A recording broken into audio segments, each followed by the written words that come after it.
Hello, my name's Andrew, and today we're doing a first impression review of the Referral Trekker High. Let's take a look at this thing.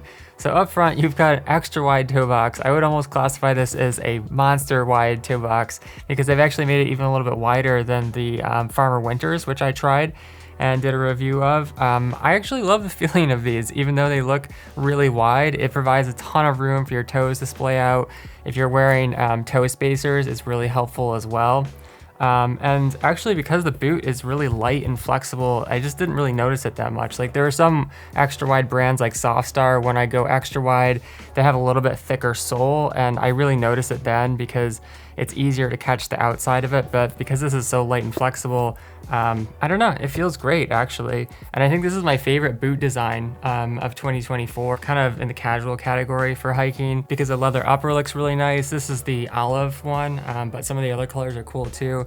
And then I like this cut in the back. It's a little bit more flexible, you know, so you get some softness, some squishiness, a little bit more breathability. And when your ankle is going back, you don't have anything limiting you, you know, so you can squash it up into a ball, you know, so some really good flexibility. It's an extremely comfortable boot, you know, there's just nothing rubbing anywhere. Fabric lace loops, which hold pretty well. They've got some nice beefy laces here as well. And then there are 3 grommets up top.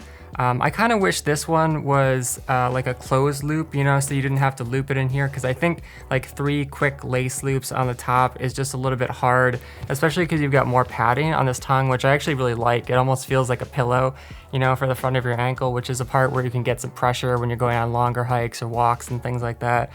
But yeah, when you're putting them on, it's kind of like hard to keep the tongue from coming out here. And then because the tongue has more padding, sometimes, you know, like the laces will slip out. And actually, I like the lace locks on the Farmer Winter just a little bit more because they kind of held the laces, but it's just a minor thing.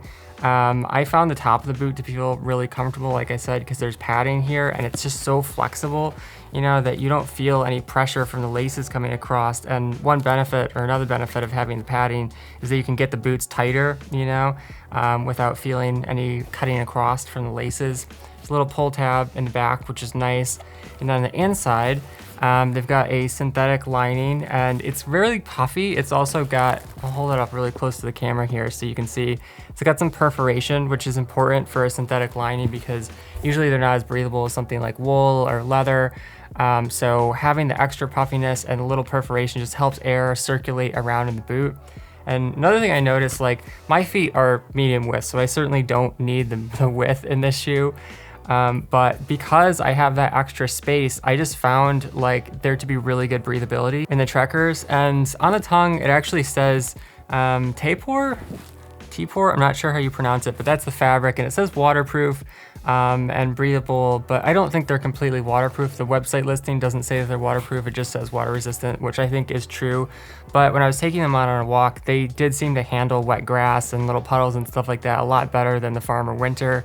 And they just have, it seems like, a little bit more insulation on the inside, a little more protection. And I think whatever this material is, it does a pretty good job, you know. I wasn't sweating in the boots at all. The only time I really got hot was when I went to a grocery store, and I don't know what they're keeping at. It's probably like 70 degrees or something. And then at that point, my feet were starting to warm up a little bit. But then when I went back outside, it was like the heat dissipated, you know, really well, which is a sign of a good boot in terms of breathability, because sometimes if you have a boot that's synthetic, it can just like trap the heat and you get warm and then you just like can't get the temperature back down and it feels, you know, muggy and everything like that.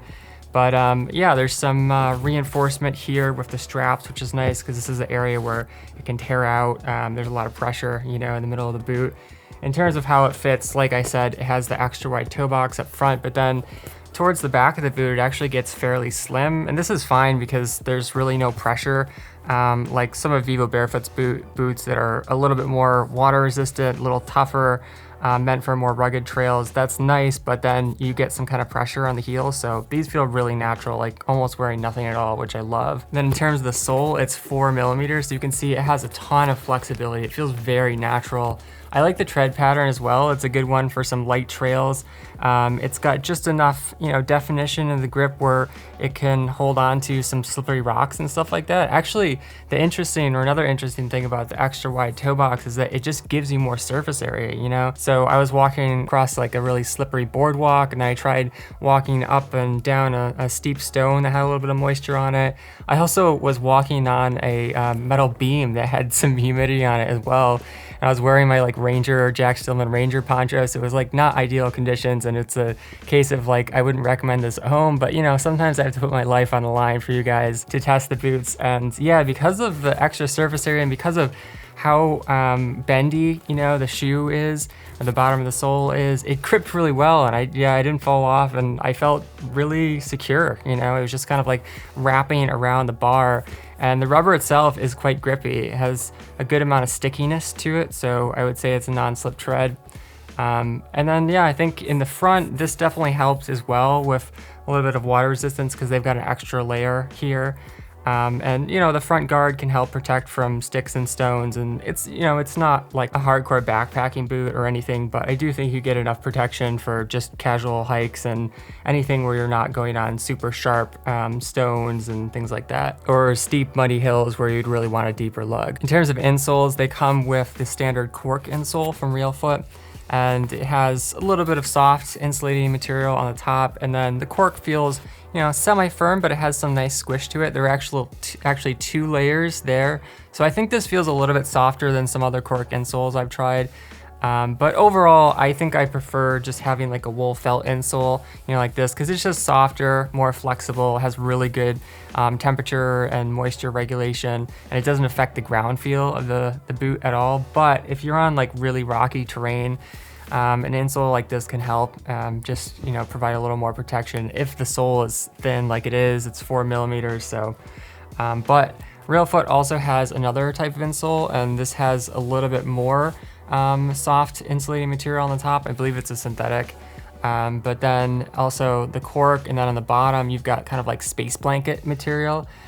This it kind of reminds me of Tron with like the grid here, And then another thing you can do for a little bit of warmth and breathability is Injinji merino wool toe socks. I like these because they spread out your toes. Like I said, you can wear toe spacers, the actual like rubber ones. There's enough room in the Trekker to do that, but I like toe socks for just a little bit of gentle spacing and some airflow between my toes, so I'm not sweating from the skin pressing up against each other. But yeah, one last thing I want to mention about this boot is that it does have a gusset, which is really nice. I wouldn't go creek wading. I think the material is just a little bit too thin for that, but pretty much anything else it can handle, and water splashing up from rain and puddles and stuff like that, I think you're all good. In terms of the fit of Realfoot, like they do have this wider toe box, but it does get a little bit slim in here. This is one thing that I think that they could change just a little bit. Like I'm fine with the heel being a little bit slim, but then towards the midfoot, I feel like the boots could use just a little bit more room, especially if you're gonna be wearing a thick sock or something like that. In terms of alternatives, this is the Realfoot Farmer Winter, and I really like this one. It has a wide toe box. Like I said, it's not quite as wide, but still extra wide. And then it just has a little more structure to it. It feels a little bit more work booty, but still very light. I do like the lace locks on this one, and I've just gotta show you the sound they make. Listen to this. It's just very gratifying, and I like it because it holds on to the laces a little bit better. So I think this is something that the next time Realfoot comes out with a version of the Trekker, they could maybe bring these back because I really like them. They're probably my favorite lace holds of any brand. But yeah, overall it's a similar boot, just with a little bit less insulation. I think the Trekkers are a little more insulated and this is a little bit more casual. If you want a vegan option, this is the Realfoot Highlander, and this is kind of the same thing as the Trekker, but it's got a little bit more support here with the straps and then a thicker insulation, so you can see it's really beefy but still super light. This boot feels like a feather. It feels like wearing almost nothing at all. I just got done testing the Trekker High today, so I'll probably take these out tomorrow and do a review of them, which I'm kind of excited to see like how warm they feel, because it is getting colder. It's getting down to the 30s, but yeah, same sole, 4 millimeters, wide toe box, extra flexible. If you want a little bit more sole protection, this is the Soft Star Switchback. I have the regular width version, but they also make an extra wide one that's pretty comparable to Realfoot. Realfoot is slightly wider, but Soft Star is very similar. Also has a ton of flexibility. It's got a leather upper, And then on the inside, it has merino wool insulation. So I think it's a little bit warmer, a little bit more breathable, but less water resistant. I feel like the water can come in through here. So this is a good boot to use for like deep snow and conditions where it's below freezing, you know, where you don't have a ton of slush to deal with. It can deal with some light puddles, but if you start going above here, the water can get in. And then in terms of the sole, it's a Vibram Mega Grip sole, very flexible actually. And the reason that it's so flexible is because the sole's not as thick as it looks. So you've got 6 millimeters here, and then you've got a little layer of foam. The foam's very soft and squishy, so that's why it doesn't feel stiff. The whole sole is about 9.5 millimeters, but it really doesn't feel like that. It's actually a great boot to use for casual on roads because the rubber feels kind of soft, you know, even though it's really grippy. But then it also works fantastically on trails because it's got this really aggressive triangle grip, which can work for steep hills. And then on the outside, you've got wider lugs that can work for, you know, rocks and other things like that. Another good option is the Magical Shoes Alaskan. One thing I love about these boots is that they have a side zip, so they're really easy to get in and out of. So if you're using them for something like errands or, you know, going in and out of the house, like I'm working on my van build right now, it's just really convenient to be able to zip this on and off to go in and out of the house, in and out of the van, etc. It has a similar water resistant upper, but a little less protection on the bottom of the shoe. You can see that the wraparound sole doesn't come up as much as it does with Realfoot. This is the spring version, which has a synthetic insulation. You know, medium breathability, it can get hot. And then they have a wool version with the original Alaskan that I think is a lot more breathable, but it's also a little bit more geared towards super cold temperatures because it has a very thick, puffy insulation. In terms of the toe box, it's wide. It does run a little bit short, so especially for a winter boot, I'd recommend going up a size for these. But especially with the spring version, they've widened the toe box. It's got a good square shape, and there's just a ton of room up here. You know, you can let the laces out, and if you're someone with high volume feet, this one works really well. In terms of the sole, it's 6.5 millimeters, so a little bit thicker than Realfoot, just a little bit more protection, but they feel very similar, you know, and they've cut lines here, so it's got good flexibility. And good grip for firm ground conditions, but can get a little slippery on steep hills, just like the Trekker. Finally, this is the Vivo Barefoot Gobi Winterized, aka Warm Lines, and another one that has a ton of flexibility. It's got a wide toe box. This is one of Vivo Barefoot's widest sizes, so if you really like them, but they normally don't fit you, this would be a good one to try. You can really open up the laces as well, as you can with the Magical Alaskan, you know, to get a lot of room. And there's just no limitation anywhere. It's a super soft leather upper, but it has some really good water protection. The sole wraps up quite high, you know, and it has a stitched sole, which is one thing that the Trekker doesn't have, which I'd like to see them add. Actually, the Realfoot Farmer Winter did have a stitched sole, so I think they could bring that back, but it does have a little bit of potential to let water in. So if they're trying to make it a more water resistant boot, that's just something to consider in terms of trade-offs.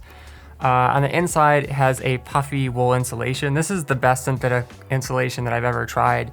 And it feels pretty similar to wool. It's very squishy, you know, so it really moves air and temperature out of the boot well, so it doesn't build up.